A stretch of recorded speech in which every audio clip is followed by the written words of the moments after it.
आपका स्वागत है हिंदी का जादू में।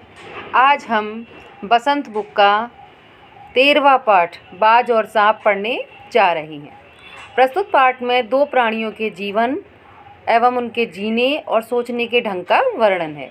पहला प्राणी बाज, जो साहस का प्रतीक है, अपनी जान की परवाह किए बिना आसमान की ऊंचाइयों को नापता है। वह स्वतंत्रता को अपनी जान से भी बढ़कर चाहता है। दूसरा प्राणी सांप अपनी नम एवं अंधेरी खोखल तक ही सीमित रखता है। बाज का साहस उस कायर प्राणी में भी साहस भर देता है। तो चलिए पढ़ते हैं अब। समुद्र के किनारे ऊंचे पर्वत की अंधेरी गुफा में एक सांप रहता था। तो समुद्र के किनारे जो ऊंचे ऊंचे पर्वत होते हैं ना, वहीं पर अंधेरी गुफा थी, उसमें एक सांप रहता था। समुद्र की तूफानी लहरों धूप में चमकती झिलमिलाती और दिन भर पर्वतों की चट्टानों से टकराती रहती थी। तो जो उसकी लहरें थीं, सूरज की रोशनी में तुमने देखा होगा पानी चमकता है, उसी प्रकार से वो लहरें भी चमचमाती रहती थीं और दिन भर पर्वत और चट्टानों से टकराती रहती थीं। पर्वत की अंधेरी घाटियों में एक नदी भी बहती थी, अपने रास्ते पर बिखरे पत्थरों को तोड़ती, शोर मचाती हुई यह नदी बड़े जोर से समुद्र की ओर लपकती जाती थी। जिस जगह पर नदी और समुद्र का मिलाप होता था, वहाँ लहरें दूध के झाग जैसी सफ़ेद दिखाई देती। जब नदी और समुद्र एक साथ मिलते थे तो एकदम सफ़ेद दिखाई देते थे, तो वो वहाँ पर दिखाई दिया करती थी। वहीं जो सांप रहता था, अपनी गुफा में बैठा हुआ सांप ये सब कुछ देखा करता। लहरों का गर्जन, आकाश में छिपती हुई पहाड़ियाँ, टेढ़ी मेढ़ी बल खाती हुई नदी के गुस्से से भरी आवाज़ें, वह मन ही मन खुश होता था। ये सारी चीज़ें वो देखता था और मन ही मन खुश होता रहता था कि इस गर्जन तर्जन के होते हुए भी वह सुखी और सुरक्षित है। देखिए क्या होता है कि हम लोगों का मानना है कि सांप के कान नहीं होते हैं, तो वाकई में सांप के कान नहीं होते हैं। वो सिर्फ वाइब्रेशन से ही जान सकता है कि कहाँ क्या हो रहा है। उसे कोई दुख नहीं दे सकता है। वो दूर से ही इन चीज़ों को देखता रहता था। वो अपनी वही नम जगह में, तुमने देखा होगा अधिकतर सांप कोटर में, मतलब छोटे उसमें बिल विल में या ज़मीन में नमी में ही रहना पसंद करते हैं। तो उन्हें लगता था, तो उसी प्रकार से उसे लगता था कि यहाँ पर वो सेफ़ है, मतलब सुरक्षित है, उसे कोई दुख नहीं दे सकता। सबसे अलग, सबसे दूर वह अपनी गुफा का स्वामी है। ना किसी से लेना, ना किसी से देना। दुनिया की भाग दौड़, छीना झपटी से वह दूर है। सांप के लिए यही सबसे बड़ा सुख था, मतलब सभी चीज़ से दूर था वो। किसी से ना लेना था ना देना, वो अपनी में मस्त रहता था। एक दिन एकाएक आकाश में उड़ता हुआ खून से लथपथ एक बाज सांप की उस गुफा में आ गिरा। गुफा में आ गिरा मतलब, कहने का मतलब गुफा के सामने आकर के गिर गया एक बाज। तो वो मतलब जख्मी था। पक्षियों में जब आपस में जब झगड़ा हो जाता है या आपस में चोंच मारते हैं, तो वो एक दूसरे को उन्होंने जख्मी कर दिया था। तो उसी में बाज भी जख्मी हो गया था और उसकी गुफा के सामने आकर के गिर गया। उसकी छाती पर कितने ही जख्मों के निशान थे, पंख खून से सने थे और वह अधमरा सा जोर शोर से हाँफ रहा था। जमीन पर गिरते ही उसने एक दर्द भरी चीख मारी और पंखों को फड़फड़ाता हुआ धरती पर लौटने लगा। मतलब उसको दर्द हो रहा था, तकलीफ हो रही थी, इसलिए वह तड़प रहा था। डर से सांप अपने कोने में सिकुड़ गया। सांप डर गया एकदम से, क्या गिरा ये, और वो अपने कोने में सिकुड़ गया, क्योंकि बाज तो सांपों को पकड़ लेते हैं, खा जाते हैं। किंतु दूसरे ही क्षण उसने भाप लिया कि बाज जीवन की अंतिम सांसें गिन रहा है। लेकिन उसने देखा कि ये तो बहुत ज़्यादा जख्मी है, ये नहीं बचेगा। उसने कहा ये तो अब अंतिम सांसें गिन रहा है, इसलिए उससे डरना बेकार है। यह सोचकर उसकी हिम्मत बंधी और वह रेंगता हुआ उस घायल पक्षी के पास जा पहुंचा। और वो धीरे धीरे फिर भी जब उसके अंदर हिम्मत आ गई, भाई ये मेरा क्या बिगाड़ लेगा, और उसके पास पहुंच गया। उसकी तरफ कुछ देर तक देखता रहा कि भाई, मतलब उसकी हालत को देखता रहा। फिर मन ही मन खुश होता हुआ बोला, क्यों भाई इतनी जल्दी मरने की तैयारी कर ली? और उससे बोला कि तुम इतनी जल्दी मरने मतलब क्यों मर रहे हो? तो बाज ने एक लंबी आह भरी, ऐसा ही दिखता है कि आखिरी घड़ी आ पहुंची है। बाज भी बहुत तकलीफ़ में था। वो बोला, ऐसा ही लग रहा है मुझे, लेकिन मुझे कोई शिकायत नहीं, मेरी ज़िंदगी भी खूब रही भाई। वो बोलता है, लेकिन मुझे कोई शिकायत नहीं है कि अगर मैं मर भी रहा हूँ तो मैंने अपनी जीवन अपनी तरह से जिया, जी भरकर उसे भोगा है, अपनी तरह से, जैसा मैं चाहता था। जब तक शरीर में ताकत रही, कोई सुख ऐसा नहीं बचा जिसे ना भोगा हो। मैंने सारे सुख भोगे, दूर दूर तक उड़ानें भरी हैं, आकाश की असीम ऊंचाइयों को अपने पंखों से ना पाया हूँ। तुम्हारा बड़ा दुर्भाग्य है कि तुम जिंदगी भर आकाश में उड़ने का आनंद कभी नहीं उठा पाओगे। उसने कहा मैंने तो सभी जगह उड़ उड़ करके, बहुत ऊंचे से ऊंचा उड़ करके हर जगह मैं जा चुका हूँ, लेकिन तुम्हें ये वाला जो सुख है तुम्हें नहीं मिला, मुझे जो मिला है तो और ना मिल पाएगा। तो सांप बोला आकाश, आकाश को लेकर क्या मैं चाटूंगा? उसने कहा मैं क्या करूँगा आकाश में जा कर के, आकाश में आखिर रखा क्या है, क्या मैं तुम्हारे आकाश में रेंग सकता हूँ? ना भाई, तुम्हारा आकाश तुम्हें ही मुबारक, मेरे लिए तो गुफा वाली अपनी आरामदेह और सुरक्षित जगह और काम होगी। उसने कहा मुझे आकाश में नहीं उड़ना है, तुम्हारा आकाश तुम्हें ही मुबारक हो। सांप मन ही मन बाज की मूर्खता पर हंस रहा था और सोचने लगा आखिर उड़ने और रेंगने के बीच कौन सा भारी अंतर है। अंत में तो सबके भाग्य में मरना ही लिखा है, शरीर मिट्टी का है, मिट्टी में ही मिल जाएगा।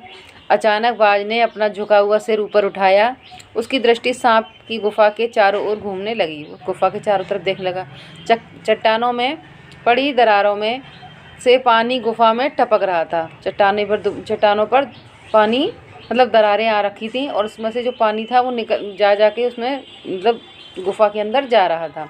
सीलन और अंधेरे में डूबी गुफा एक भयानक दुर्गंध फैली हुई थी, यानी कि सीलन हो रही थी। जब पानी चट्टानों के अंदर जाएगा तो सीलन होगी ना, तो उससे दुर्गंध स्मेल फैली हुई थी, दुर्गंध फैली हुई थी, मानो कोई चीज़ बड़ी वर्षों से पड़ी पड़ी सड़ गई हो, ऐसी सड़ान सी आ रही थी उसमें से। बाज के मुंह से एक बड़ी जोर की करुण चीख फूटी पड़ी। आहा, काश मैं सिर्फ एक बार आकाश में उड़ पाता। और ये सब उससे देखा नहीं गया तो उसके मुंह से बस एक ही आह निकली, काश मैं आकाश में उड़ जाता, मैं मतलब यहाँ से चला जाता। बाज की ऐसी करुण चीख सुनकर सांप कुछ सिटपिटा सा गया। एक क्षण के लिए उसके मन में उस आकाश के प्रति इच्छा पैदा हो गई जिसके वियोग में बाज इतना व्याकुल होकर झटपटा रहा था। उसे भी, सांप को भी लगा कि ये इतना झटपटा रहा है, कुछ तो होगा उसमें। उसने बाज से कहा यदि तुम्हें स्वतंत्रता इतनी प्यारी है तो इस चट्टान के ऊपर क्यों नहीं उड़ जाने की कोशिश करते। हो सकता है तुम्हारे पैरों में अभी इतनी ताकत बाकी हो कि तुम आकाश में उड़ सको, कोशिश करने में क्या हर्ज है। इतना बोलना था कि बाज में एक नई आशा जाग उठी। बाज के अंदर एक उम्मीद जगी कि शायद ऐसा हो जाए। वह दुगने उत्साह के साथ अपने घायल शरीर को घसीटता हुआ चट्टान के किनारे खींचकर लाया। खुले आकाश को देखकर उसकी आंखें चमक उठी। भाई वो आकाश में ही उड़ता था।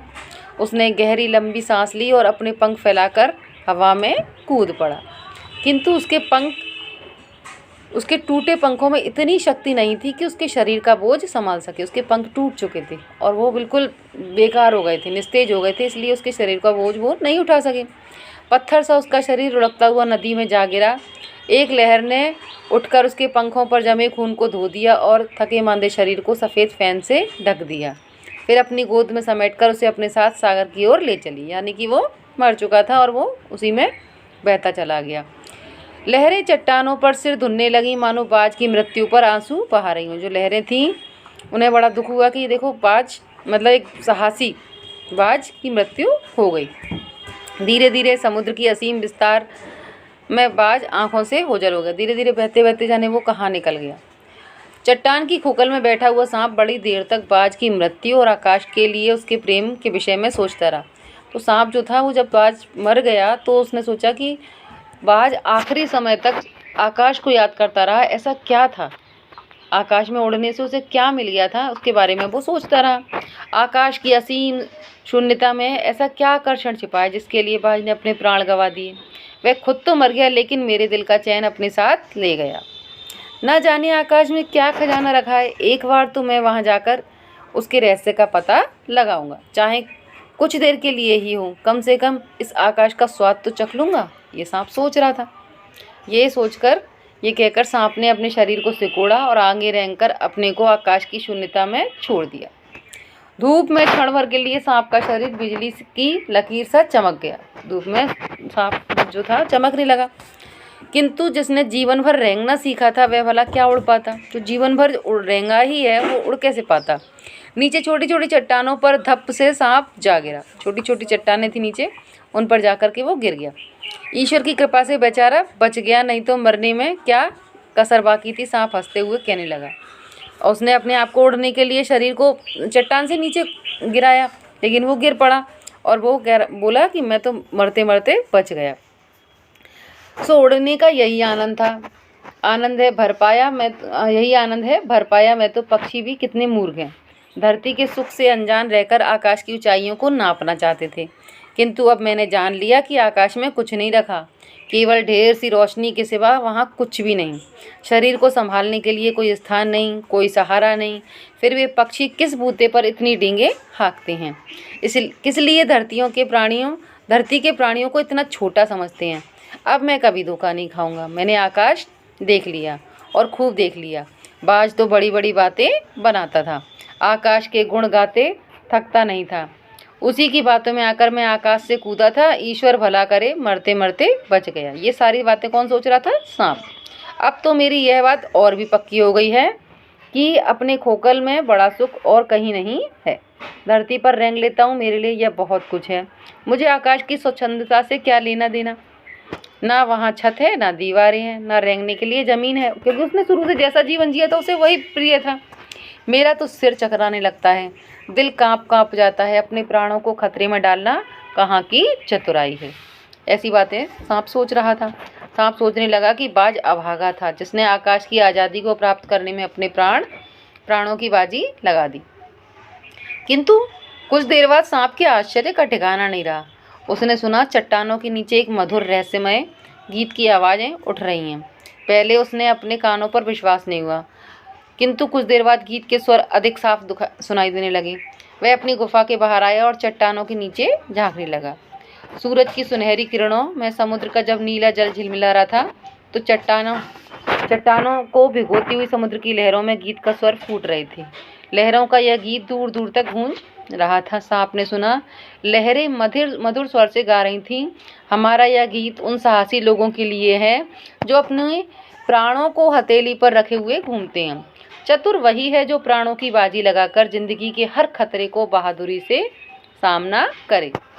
ओ निडर बाज, शत्रुओं से लड़ते हुए तुमने अपना कीमती रक्त बहाया है, पर वह समय दूर नहीं जब तुम्हारे खून की एक एक बूंद जिंदगी के अंधेरे में प्रकाश फैलाएगी और साहसी बहादुर दिलों में स्वतंत्रता और प्रकाश के लिए प्रेम पैदा करेगी। यानी कि वो तो मर के भी अमर हो गया था बाज। तुमने अपना जीवन बलिदान कर दिया, किंतु फिर भी तुम अमर हो।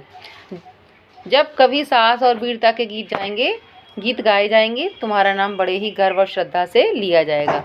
हमारा गीत जिंदगी के उन दीवानों के लिए जो मरकर भी मृत्यु से नहीं डरते। तो इसमें बाज को अमर कर दिया, मरने के बाद भी वो अमर हो गया। इसमें यही बताया गया है कि चाहे अपनी जान क्यों न चले जाए, लेकिन हमें कभी भी हिम्मत नहीं हारनी चाहिए। ये निर्मल वर्मा जी ने लिखा है। आपको समझ आ ही गया होगा बच्चों। इस चैप्टर के प्रश्न उत्तर हम अगली वीडियो में लेकर आ रहे हैं। आपको अगर वीडियो पसंद आई हो तो प्लीज़ इसे लाइक और सब्सक्राइब करना ना भूलें। धन्यवाद।